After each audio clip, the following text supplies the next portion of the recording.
Hey there. All right, so I wanted to go over today, what do you do if you get a rattlesnake bite, what to do, what not to do.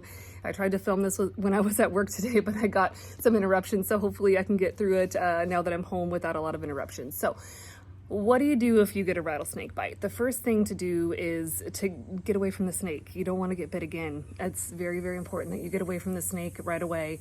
You need to dial 911. Time is extremely important.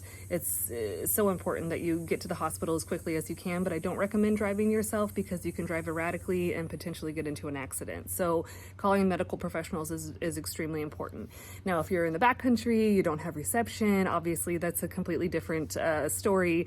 And you need to get to an area where maybe you can call for extraction, or if you don't have one of those GPS devices, you do need to probably hike down the mountain, or have your partner go to reception if it's close enough to be able to get a message out to call for extraction. So the first things that you do outside of like getting away from the snake, calling 911, trying to get help, you're going to try to rinse the wound with a little soap and water, cover the wound.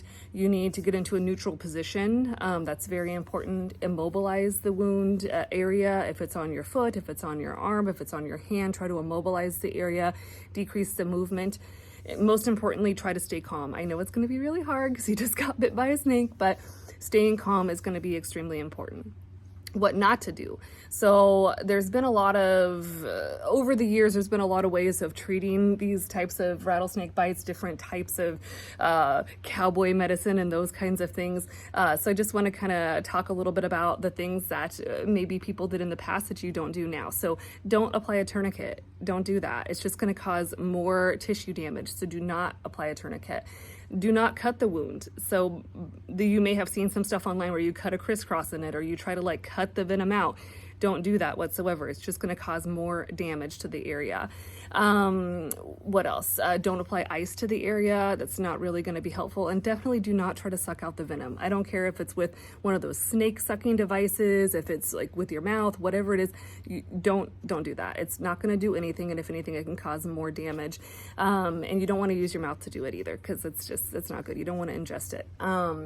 Moving back to what to do. If you are wearing rings, you're wearing watches, you're wearing toe rings, whatever it is, take them off. Especially in the affected limb, but typically with everything, all your limbs, take it all off, because you're going to swell, and that swelling causes constriction in your hands and your fingers and your feet, wherever it is, and it can actually end up causing more damage if you don't take those off right away. We have a hard time getting them off in the hospital sometimes. If you have any other questions, please let me know. I would be happy to go over specifics of things, trying to keep this as short as I can, but it was still 3 minutes.